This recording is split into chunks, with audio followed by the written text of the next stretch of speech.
بسم اللہ الرحمن الرحیم وبہ نستعین اللہم صلی علی محمد فی کل کلامنا یا رب العالمین۔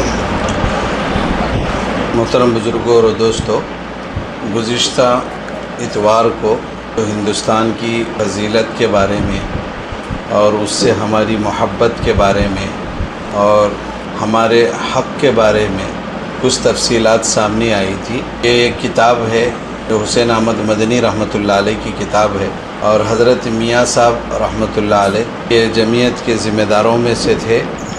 یہ ان کی کتاب سے آپ لوگوں کو سنایا گیا، بتایا گیا۔ اس کے دلائل ہیں مستقل، اگر کوئی صاحب اس کتاب کا مطالعہ بھی کرنا چاہے تو وہ PDF کی شکل میں۔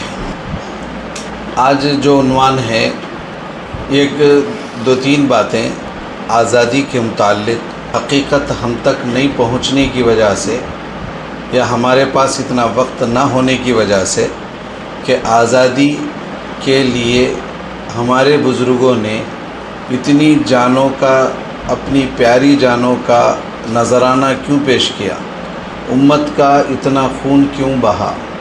ہم 15 اگست آتا ہے تو ہم یہ کہتے ہیں کہ ہندوستان ہمارا آزاد ہو گیا، اور ہم جھنڈے کو سلام کر دیتے ہیں اور ہر گھر ترنگا لگا لیتے ہیں اور کپڑوں پہ اس کو سجا لیتے ہیں۔ بعض لوگ زمین پہ اس کو نقش بناتے ہیں۔ ہم سمجھتے ہیں کہ اس کا حق ادا ہو گیا۔ نہیں، بلکہ آپ اپنے دل میں ایک سوال پیدا کریں کہ ہمارے بزرگوں نے اتنی جانیں کیوں پیش کی، اتنا خون کیوں بہایا۔ تو بات شروع کرنے سے پہلے ایک دو تین موٹی باتیں، اہم باتیں ذہن میں رکھ لیں کہ ہندوستان آزاد ہوا۔ کب آزاد ہوا؟ 15 اگست 1940 پر 7 میں آزاد ہوگا۔ یہ آزاد ہونے کی تاریخ ہے۔ یہ آزادی کا سلسلہ شروع کب سے ہوا وہ معلوم ہے؟ ہم یہ تو بولتے ہیں کہ ہندوستان آزاد ہوا 1940 پر 7 میں، یہ سب کو معلوم ہے، کتابوں میں وہی پڑھایا گیا، ہم لوگوں نے ہمیں یہی بتایا۔ دوستو، یہ کب، ایک دن لگے، 2 دن لگے، 1 سال لگے، 2 سال لگے، کتنے سال لگے، آپ کو اس کا اندازہ ہونا چاہیے۔ دوستو، بادشاہوں کے حساب سے اگر دیکھا جائے تو 350 سال لگے۔ اگر علماء کی ترتیب سے دیکھا جائے، یعنی علماء جب سے شریک ہوئے وہ دیکھا جائے تو 2 سال نہیں بلکہ 200 سال لگے۔ کتنے؟ 200 سال لگے۔ اگر بادشاہوں کی ترتیب پہ اگر آ جائے تو تقریباً 330 سال تک لگے ہندوستان کو انگریزوں سے آزاد کرانے کے لیے۔ اور کتنی جانیں لگی اس کا ایک اندازہ کہا کہ 5 لاکھ جانیں اس میں لگی۔ اس میں علماء بھی ہیں، اور ایک بعض مورخین تو اور بہت زیادہ بتاتے ہیں، لیکن ایک مورخ بتاتے ہیں کہ 5 لاکھ جانیں لگی ہیں اس میں۔ اب سوال یہ ہے کہ اتنا کیوں کیا گیا، اتنے سال اس میں لگے اور اتنی جانوں کا نذرانہ اس میں پیش کیا، کیا بات تھی؟ اب اس کو سمجھیں۔ آپ اگر سمجھیں گے تو ہندوستان سے کیوں ہمیں محبت ہے اور اتنی جنگیں کیوں ہوئی، اتنی جانیں کیوں گئی، آپ کو اندازہ ہوگا۔ اللہ تبارک و تعالیٰ نے 3 طرح کی مخلوقات کو پیدا کیا ہے۔ اب یہ سوال دل میں آیا، کوسا اتنی جانیں کیوں لگی، اتنا وقت کیوں لگا؟ ٹھیک ہے، صرف یہ نہیں کہ آزاد ہو گیا ہمارا ہندوستان فلاں تاریخ کو فلاں سن میں، بات ختم، یا نہیں ہے، بہت اس کے پیچھے راز ہے۔ تو سوال یہ ہے کہ اتنی جانیں کیوں لگی، اس کو سمجھنے کے لیے پہلے آپ کچھ تمہید سمجھیں۔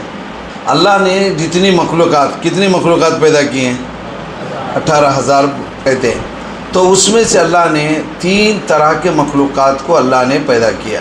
پہلی مخلوق ہے، یہ نمبر کے اعتبار سے، فضیلت کے اعتبار سے نہیں، جمادات۔ بولو،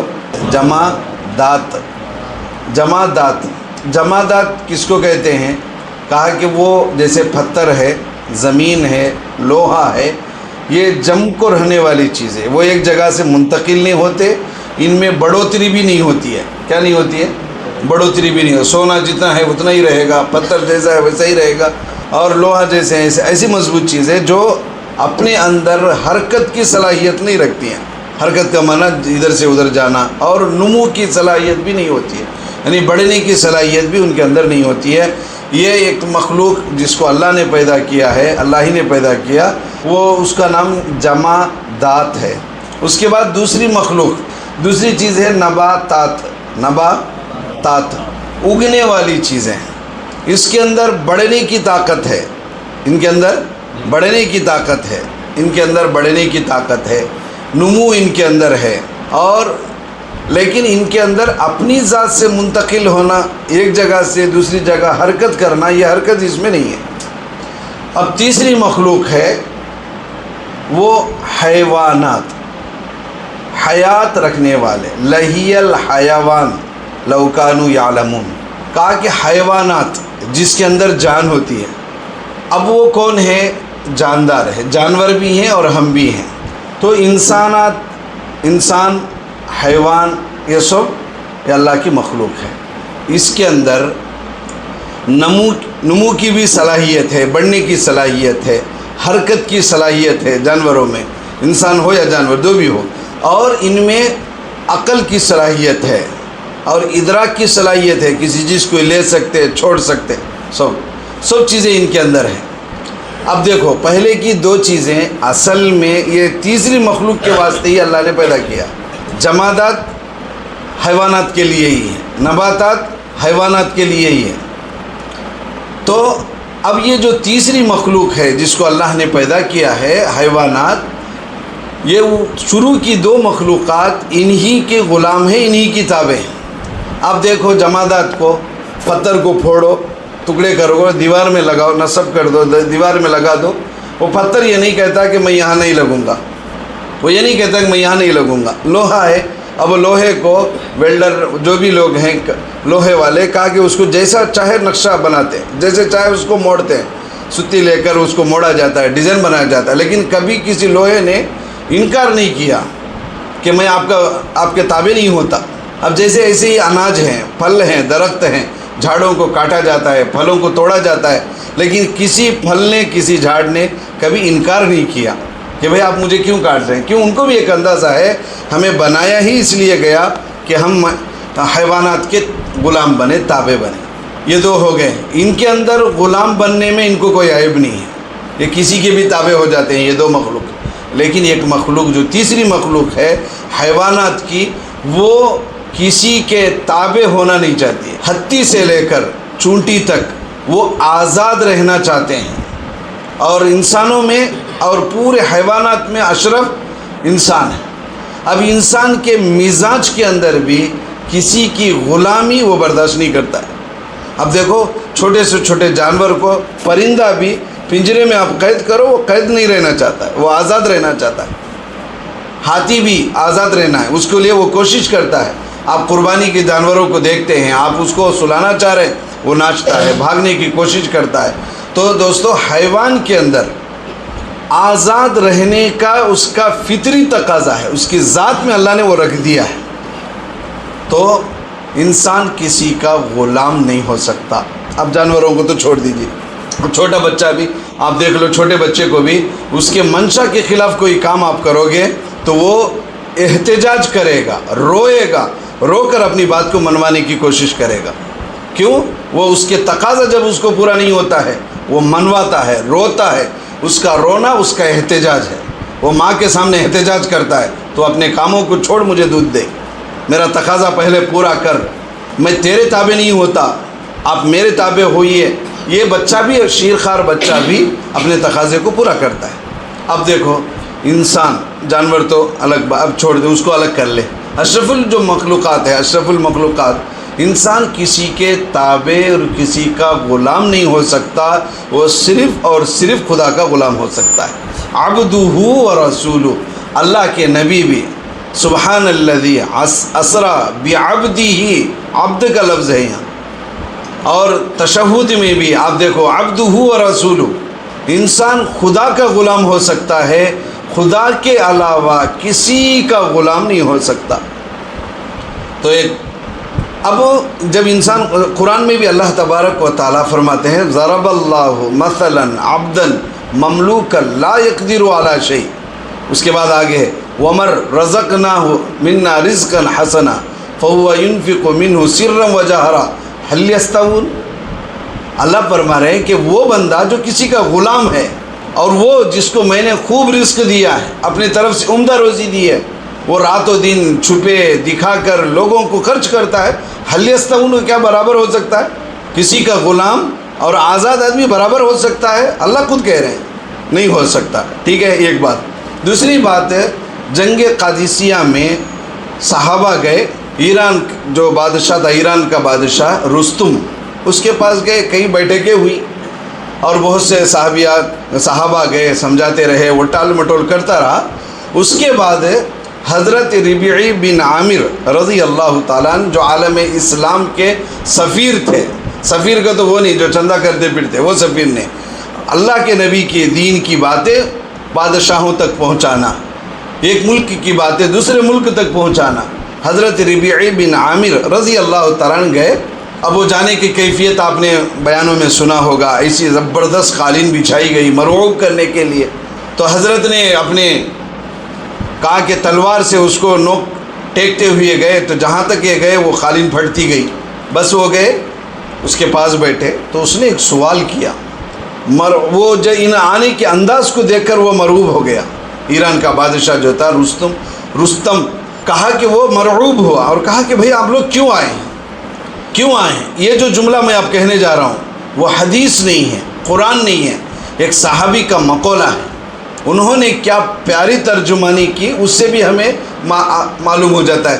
انہوں نے کہا کہ بھئی آپ کیوں آئے ہمارے پاس، آپ کیوں آئے کیوں ہیں؟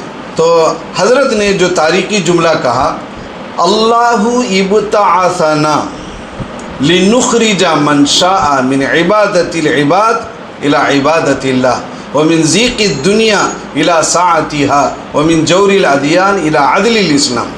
وہ دو بات کے جملے کبھی بولیں گے۔ پہلے کا جو جملہ تھا، بادشاہ نے ان سے پوچھا کہ بھئی آخر آپ آئے کیوں ہیں؟ تو انہوں نے کہا اللہ ابتعثنا، اللہ نے ہمیں بھیجا ہے۔ کیوں؟ لنخرج، تاکہ ہم نکالیں، من شاء، اللہ جس کو چاہے، من عبادت العباد الى عبادت اللہ، بندوں کو بندوں کی غلامی سے نکال کر ایک اللہ کی غلامی میں دینے کے لیے آئے۔ بندوں کو بندوں کی غلامی سے نکال کر اللہ کی غلامی میں دینے ہم آئے۔ یہ نہیں کہا کہ ہم صحابہ ہیں، نبی کے امت میں سے ہیں، ہم ملک جیتنا چاہتے ہیں، دین پھیلانا چاہتے ہیں۔ یہ جملے، اچھا یہ جو جملہ ہے آپ تاریخ میں یہ لکھا ہوا ہے کہ یہ کسی نے بول کر نہیں دیا، حضرت ربیعی بن عامر رضی اللہ تعالیٰ عنہ کو کسی نے سکھا کر نہیں دیا۔ جس وقت اس نے سوال کیا تو برجستہ یہ جواب دیا، اللہ ابتعثنا، اللہ نے ہم کو بھیجا ہے۔ حضرت عمر رضی اللہ تعالیٰ عنہ کا زمانہ، کہا کہ ابتعثنا، اللہ نے ہم کو بھیجا ہے، لنخرج، تاکہ ہم نکالیں، من شاء، اللہ جس کو چاہے، من عبادت العباد، بندوں کی عبادت سے بندوں کو نکال کر من عبادت اللہ، اللہ کی عبادت میں، اللہ کی غلامی میں دینے کے لیے آئے۔ مخلوق کی غلام نہیں، مخلوق کو خدا کی غلامی میں دے۔ اس کا روب اتنا پڑا کہ وہ کہا کہ پھر میں سوچوں گا، اور پھر آگے فرما ومن ضیق الدنیا الی ساعتها، جو دنیا کی تنگی سے نکال کر آخرت کی وسعت میں ہم ان کو دینا چاہ رہے ہیں۔ ومن جور الادیان الی عدل الاسلام، جو دنیا کے دین ہیں، باطل دین ہیں، ان میں سے نکال کر اسلام میں ہم لانا چاہتے ہیں۔ یہ تین جملے حضرت ربیعی بن عامر نے رضی اللہ عنہ نے کہا۔ اب یہ باتیں قرآن کی ایک آیت سن لیے اور یہ حضرت صحابی رضی اللہ عنہ کا مقولہ سن لیے۔ اب سنو، انسان خدا کے غلامی کے علاوہ کسی کی غلامی قبول نہیں کر سکتا ہے۔ اس کی ایک مثال اللہ کے دربار میں ہم کہنے سے یہ بھی دعا میں کہہ سکتے ہیں کہ اے اللہ، آپ نے ہمیں دو ہاتھ دیے تو ہم نے اس کا غلط استعمال کیا۔ اللہ دو آنکھیں دی، اللہ ہم اس کا غلط استعمال کیے۔ دو کان دیے، غلط استعمال ہوئے۔ دو پیر دیے، غلط استعمال ہوئے۔ دو ہاتھ دیے، غلط استعمال ہوئے۔ دماغ دیا، غلط استعمال، غلط جگہ پہ ہم استعمال کیے۔ اور دل دیا، ہم نے غلط استعمال کیا۔ لیکن باری تعالیٰ 2 انچ کی پیشانی آپ نے دی، اللہ ہم نے اس کو غلط استعمال نہیں کیا۔ یہ دعا اپنے ہم خدا سے کر سکتے ہیں. کیا بولو؟ 2 ہاتھ غلط استعمال ہوئے، 2 آنکھیں غلط استعمال ہوئی. غلط استعمال کا مطلب گناہوں میں بھی لگے، اچھائی میں بھی لگی، یہ پیر بھی، یہ ہاتھ بھی، یہ جسم بھی. لیکن اللہ 2-3 انچ کی جو تو پیشانی دیا ہے، اس کا غلط استعمال ہوا ہے. کہیں یہ پیشانی جھکی ہے؟ نہیں جھکے. تو کہا کہ یہ پیشانی جھکنا یہ غلامی ہے. اے اللہ تیری غلامی کے علاوہ ہم نے کسی کی غلامی نہیں کی ہے، سجدے میں، عبادت میں. تو اب سنیں، انسان کی فطرت میں آزادی ہے، وہ آزادی سے اللہ کی عبادت کر سکنا ہے. اسی لیے مکے میں وہ موقع نہیں تھا تو اللہ نے حکم دیا کہ آپ وہاں سے ہجرت کریں. وطن سے جو محبت گزشتہ جمعہ آپ نے سنی ہے، آج وہ بھی سن لے. اللہ کے نبی علیہ السلام آئے، مطلب غار ثور میں رکے، اس کے بعد باہر آ کر اللہ کے نبی علیہ السلام نے تاریخ میں لکھا ہے، کعبۃ اللہ کی طرف، مکے کی طرف منہ کر کے کہا کہ اے مکہ، مجھے تو بہت پسند ہے. کتنا پسند ہے؟ کتنا پسند ہے؟ حضرت بلال رضی اللہ تعالیٰ عنہ فرماتے ہیں، اونٹ کبھی ہم سفر میں جاتے، میں غلام ہوتا، میں اونٹ کے پاس کھڑا رہتا. جب میرا آقا کوئی مالک آتا، میں اس سے کہتا چل مکہ چلنا ہے، تو وہ اونٹ دونوں کان کھڑے ہو کر سیدھا کھڑے ہو جاتا تھا. اونٹ کو مکے سے اتنی محبت تھی. اونٹ جو اگر دوسری طرف کا رخ کرتے تو وہ جلد تیار نہیں ہوتا. اونٹ کے اٹھنے کا انداز آپ دیکھے رہیں گے، پیچھے سے پہلے اٹھتا ہے، بیٹھتے ہو گئے تو پہلے سامنے کے پیر رکھتا ہے. اونٹ کا ایک انداز ہے. کہا کہ جب جیسے ہی میں کہتا کہ مکہ چلنا ہے تو وہ اپنے چھوٹے 2 کانوں کو کھڑا کرتا تھا اور فوراً کھڑے ہو جاتا تھا. اونٹوں کو، جانوروں کو بھی مکے سے محبت تھی. اللہ کے نبی علیہ السلام نے کہا اے مکہ تو مجھے بہت محبوب ہے، تیری قوم، تیرے رہنے والے مجھے نہ نکالتے تو میں نہیں جاتا.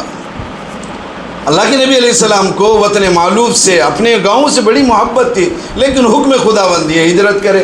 کیوں ہجرت کرے؟ ہجرت کا واقعہ پیش آنا ہی یہ تھا کہ وہاں آزادی کے ساتھ عبادت نہیں کر پاتے تھے. تو دوستو، اب بزرگوں نے یہ دیکھا. اب ذرا تاریخ سن لے، مختصر تاریخ. آپ کو تو تاریخ یاد ہے.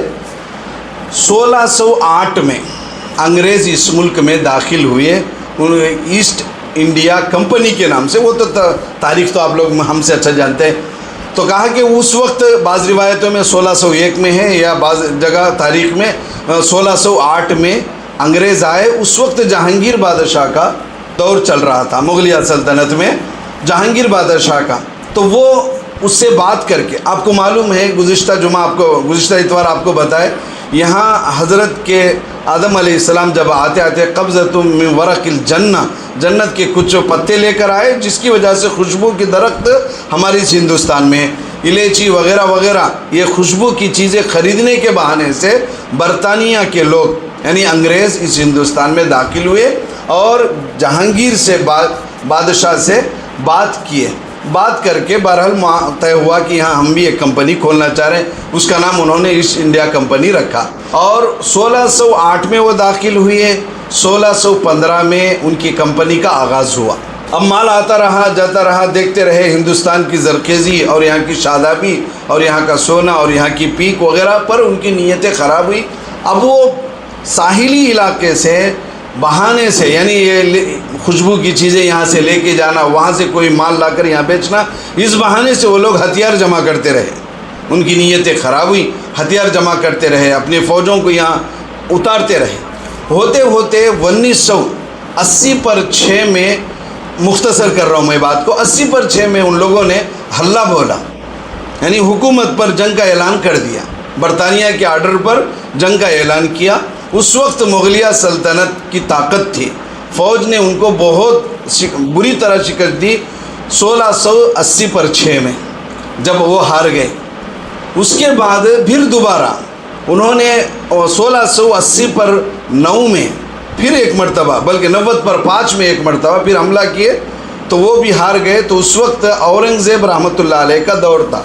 انہوں نے ان کا جو ویزا جو تھا کمپنی کا آرڈر، اس کو کینسل کر دیا کہ اب آپ کی کمپنی یہاں نہیں چلے گی، آپ لوگ یہاں سے بھاگو، آپ لوگ غدار نظر آ رہے ہیں. لیکن بعد میں چند دن وہ لوگ خاموش رہے. وہاں کے برطانیہ کے بڑے لوگ آئے اور اورنگزیب عالمگیر رحمۃ اللہ علیہ سے معافی تلافی اور بہت کچھ معاہدے کیے. لیکن ہوا یہ، وہ اتنا چلا، خاموش رہے، لیکن اندرونی وہ کام کرتے رہے. 1707 میں اورنگزیب عالمگیر رحمۃ اللہ علیہ کا انتقال ہو گیا. جیسے ان کا انتقال ہو گیا اب ان لوگوں کو ہمت بڑھ گئی، تب یہاں سے ان کی ہمت بڑھی، اور اس کے بعد آگے بنگال کے سراج الدولہ، نواب سراج الدولہ یہ دیکھتے رہے کہ لوگ کا روز بروز یہ لوگ بڑھ رہے ہیں، تو انہوں نے ان کی کمپنی پر بین لگا دیا۔ کلکتہ میں تھی ان کی کمپنی کی تھی، کلکتہ میں تھی، تو نواب دولہ بنگال کے تھے، انہوں نے کیا کیا کہ 1750 پر 6 میں انہوں نے کمپنی کو بین کیا، وہ اس کو روک دیا۔ پھر اس کے بعد وہ لوگ ذرا غصے میں آئے، اورنگزیب عالمگیر رحمۃ اللہ علیہ کا انتقال ہو گیا تھا، ذرا ان کو طاقت اور ہمت تھی، تو انہوں نے یہ سراج الدولہ کے سالے صاحب کو، بعض روایتوں میں کہ وہ سالے ہیں، وہ میر صادق، ان کو ان لوگوں نے اچکایا اور ایک جنگ ہوئی 1780 پر 50 پر 7 میں، اس وقت سراج الدولہ کو شکست ہوئی تو وہ شہید ہو گئے۔ اب وہ شہید ہو جانے کے بعد ان کو اور ہمت بڑھی، دو چلے گئے، ایک تو اورنگزیب رحمۃ اللہ علیہ چلے گئے اور سراج الدولہ سخت دشمن تھے، وہ بھی ختم ہو گئے۔ اب اس کے بعد جنگیں چلتی رہی، ہوتا رہا۔ اس کے بعد حضرت ٹیپو شہید رحمۃ اللہ علیہ، وہ ان کے سخت دشمن تھے اور یہ کانٹا بنے ہوئے تھے۔ اب اس کے بعد وہ ٹیپو سلطان کا واقعہ آپ لوگوں کو معلوم ہے رحمۃ اللہ علیہ کا، یہ 1790 پر 9 میں جب ان کا انتقال ہو گیا، جب یہ شہید ہو گئے، تو اس وقت انگریز نے یہ کہا تھا اب سے ہندوستان ہمارا ہے۔ جس وقت ٹیپو سلطان شہید رحمۃ اللہ علیہ کا انتقال ہو گیا تھا، یہ پوری پٹی مدراس سے پانڈیچری، یہ سب علاقے ان کے قبضے میں آ چکے تھے۔ خیر یہاں کوئی ایک 1790 پر 9 تک ایک سلسلہ ہے۔ اس کے بعد جب ٹیپو سلطان شہید رحمۃ اللہ علیہ جب چلے گئے، اب کسی کی مضبوط حکومت نہیں تھی، سب کمپنی کو ٹیکس دے کر اپنی اپنی گاؤں کی حکومتیں بچا لیے تھے، اور مغلیہ سلطنت لال قلعے تک محدود ہو کے رہ گئی، وہ باہر نہیں آتے تھے، اسی میں وہ رہ گئے، باہر کوئی نہیں آتے تھے، ان سے کوئی مقابلہ نہیں کرتا تھا۔ اب ان کی خوب طاقت جم گئی، اور چھوٹے چھوٹے جو راجا تھے وہ لوگ اپنا ٹیکس دینا، اپنے گاؤں کی حفاظت، بھائی میرے گاؤں میں میں راجا رہتا ہوں، آپ کے تحت رہتا ہوں، آپ کو جتنا دینا ہے دیتا ہوں، ایسا پورے ہندوستان کا حال ہو گیا اس وقت۔ اب یہاں سے 1790 پر 9، اب ایک سال ملا لو تو کتنے ہو گئے؟ 1800 میں 1800 میں علماء نے مشورہ کیا، اب بڑے لوگ چلے گئے، بادشاہ لوگ چلے گئے، اب انگریز مضبوط ہوتے جا رہے ہیں، اب ہمیں یہ کام کرنا ہے۔ یہاں سے 1800 سے علماء کرام باہر آئے، اور اس وقت شاہ ولی اللہ محدث دہلوی رحمۃ اللہ علیہ کا زمانہ تھا۔ ٹیپو سلطان شہید رحمۃ اللہ علیہ سے پہلے ہی 1760 پر 2 میں شاہ ولی اللہ محدث دہلوی رحمۃ اللہ علیہ دنیا سے پردہ کر گئے۔ انہوں نے یہ اصل شروع کیا علماء میں۔ اب ان کے بڑے بیٹے شاہ عبدالعزیز رحمۃ اللہ علیہ نے 1800 میں یہ فتویٰ دیا کہ اب یہ ہندوستان دارالحرب ہے، انگریزوں سے جنگ کرنا واجب ہے، فرض ہے۔ یہی وہ فتویٰ تھا جو پوری دنیا میں آگ لگا دیا، اور پورے علماء اس وقت کھڑے ہوئی، اور اس کے بعد تیاریاں کرتے رہے، بہت سی جنگیں ہوئی، ہوتے ہوتے 1850 پر 7 میں پورے گاؤں میں، یعنی یہ بیچ میں حضرت اسماعیل شہید رحمۃ اللہ علیہ، حضرت سید احمد شہید رحمۃ اللہ علیہ، ایسے بہت سے بزرگوں نے پورے ملک کا معائنہ کیا، حجاز گئے، افغانستان گئے، سب جگہ جا کر لوگوں کو ابھارا کہ ہمیں یہ انگریزوں کو یہاں سے بھگانا ہے۔ تو 1850 پر 7 میں ایک بہت بڑی جنگ ہوئی، یعنی پورے لوگ اس میں شامل ہوئے۔ بعض علماء کا کہنا ہے کہ اس میں اپنے برادران وطن بھی اس میں شامل کیے گئے، لیکن بہت منظم طریقے سے وہ جنگ ہوئی۔ شروع کرنا تھا لیکن وہ چند مصلیحتوں کی وجہ سے وہ ناکام ہو گئی۔ تب ان لوگوں کو، یعنی انگریزوں کو یہ پتہ چلا کہ اثر کرنے والے سب یہ علماء ہیں، تو کہا کہ اس جنگ میں، جنگ تو ہاری لیکن کتنا نقصان ہوا، تاریخ میں لکھا ہے 2 لاکھ مسلمان اس میں شہید ہوئے، 2 لاکھ مسلمان شہید ہوئے۔ اس میں سے علماء 50 پر 1500 علماء شہید ہوئے۔ کتنے؟ 50 پر 1500 علماء شہید کیے گئے۔ وہ بھی کیسا؟ زندہ علماء کو لایا، علماء کو زندہ لایا جاتا، اور خنزیر کے چمڑے میں ان کو سی لیا جاتا، اور زندہ ان کو آگ میں ڈال دیا جاتا ہے۔ اور بعض علماء کو لایا جاتا، ان کو خنزیر کی، سور کی چربی ان کے بدن پہ لیپی جاتی تاکہ آگ جلد لگے، پھر ان کو آگ میں ڈالا جاتا ہے۔ ٹامسن ایک مورخ ہے، وہ کہتا ہے میں جس خیمے میں رہا کہ وہ خیمے میں مجھے کچھ جلنے کی بو آئی، جیسے کباب جلاتے ہیں تو کہا میں باہر نکل کے دیکھا تو ایک دن میں 80 علماء کو لایا جاتا، پورے کپڑے اتارے جاتے، آگ دہکتی ہوئی ہوتی، ان سے کہا جاتا کہ ہم اس فتوے کے خلاف ہیں، ہم انگریزوں کی تائید میں ہیں، ہم آزادی کے خلاف میں ہیں، یہ کہو آپ کو چھوڑ دیا جائے گا۔ تو وہ ایک ٹامسن کہتا ہے میں دیکھتا رہا کہ روزانہ 80 لوگوں کو لایا جاتا، ان میں سے ایک بھی یہ نہیں کہا کہ میں فتوے کے خلاف ہوں۔ زندہ جلایا جاتا تھا، اچھا 40 کو یہاں جلایا جاتا اور 40 کے وہاں کپڑے اتارے جاتے، تو یہ 40 کے سامنے 40 جلتے ہوئے نظر آتے تھے۔ خیر بہت جنگ ہوئی، اب اس کے بعد دیکھا کہ لوگ بہت جا رہے ہیں، 2 لاکھ آدمی شہید ہو گئے، تو بزرگوں کے دلوں میں ایک احساس ہوا کہ جنگ کا کوئی طریقہ بدلنا چاہیے، کچھ کرنا چاہیے کہ ایسے مشکل ہے، بہت سے لوگ جا رہے ہیں۔ اب وہاں یہ ہوا، اللہ وقت میں برکت دے، میں بات ختم کر رہا ہوں، اس میں وہاں یہ ہوا کہ جو 2 لاکھ بچے جو شہید ہوئے، 2 لاکھ جو شہداء ہیں، ان کے بچے بھیک مانگنے پر مجبور ہو گئے۔ اب وہ جو بیوائیں تھیں وہ گھروں میں تھیں، عزت کی وجہ سے وہ باہر نہیں نکل رہی تھی، اب بچے بلبلا رہے تھے، 2 لاکھ مسلمانوں کے بچے اور کھانے کچھ نہیں، انگریز کا زمانہ اور اس کی حکومت چل رہی تھی۔ تو دیکھا کہ بچوں کو انگریز پکڑ رہے تھے یا عیسائی پکڑ کے کہہ رہے تھے کہ بھائی تو ان کے ماؤں کے پاس لاتے تھے، بھائی تمہارا بچہ بھوکا ہے، بھوک سے تل ملا رہا ہے، ہم اس کو ہمیں دے دو، ہم ان کو پڑھائیں گے، پالیں گے، کپڑے دیں گے، یہ جب بڑے ہو جائیں گے تو ہم ان کو نوکری دلائیں گے، یہ اچھی زندگی مزے کی گزارے گا۔ اب ایسا لوگ لینا شروع کیے تو بزرگوں نے دیکھا، اس وقت قاسم نانوتوی رحمۃ اللہ علیہ، رشید احمد گنگوئی رحمۃ اللہ علیہ، ایسے بڑے اکابر تھے، تو انہوں نے دیکھا کہ ارے یہ جو شہداء کے بچے جو انگریزوں کے خلاف میں اپنی جانوں کو دی، ہندوستان کی محبت میں اپنی جانوں کو دی، ان کے بچے روڈوں پہ پھر رہے ہیں۔ تو اس وقت 1860 پر 6 میں دارالعلوم دیوبند کی بنیاد رکھی گئی۔ اب یہ بزرگ جا کر ان کے ماؤں سے کہتے تھے تم ہمیں بچہ دو، ہم اس بچے کو پڑھائیں گے، قرآن سکھائیں گے، حدیث سکھائیں گے، کپڑا دیں گے، کھانا مفت دیں گے۔ ایک بزرگ فرماتے ہیں انگریز تو کہا کہ ہم کھانا دیں گے، کپڑے دیں گے، ان کو نوکری دیں گے، ان کے پاس بہت کچھ تھا، لیکن جس وقت یہ اعلان بزرگان دین کر رہے تھے اس وقت ان کے پاس کچھ نہیں تھا۔ پھر دارالعلوم شروع ہوا تو ایک استاد ایک شاگرد سے شروع ہوا، وہ ایک شاگرد ہے حضرت شیخ الہند حضرت مولانا مفتی محمود الحسن گنگوہی، وہ الگ ہیں، وہ حال کے بزرگوں میں سے ہیں، یہ ہیں مفتی، یہ حضرت شیخ الہند حضرت مولانا محمود حسن دیوبندی رحمۃ اللہ علیہ، تو یہ پہلے شاگرد تھے اس مدرسے کے۔ اس کے بعد حالات آئے، اس کے بعد حضرت کو بہت سے حالات آئے، جیل میں گئے، جیل سے جب واپس آئے تو اس وقت 1860 پر 6 میں دیوبند بنا، اس کے بعد حضرت آئے تو 1919 میں جمعیت العلماء بنی۔ کتنے میں؟ 1919 میں جمعیت العلماء رکھی گئی، اس وقت مفتی کفایت اللہ صاحب رحمۃ اللہ علیہ بہت پیش تھے۔ کہا کہ وہ جمعیت بنی، حضرت شیخ الہند رحمۃ اللہ علیہ جیل سے آئے اور جیل سے آ کر جمعیت کی سرپرستی کی۔ اس وقت انہوں نے یہ رائے دی، کب؟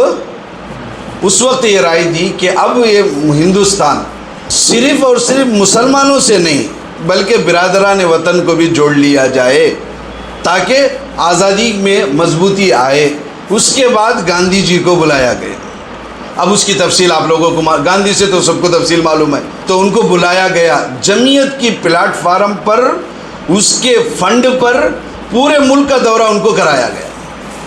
آج بھی جمعیت میں ان کے لیے جو اوچر لکھے گئے اس پر ان کی دستخط ہے، وہ رسیدیں آج بھی جمعیت العلماء کے دفتر میں ہیں۔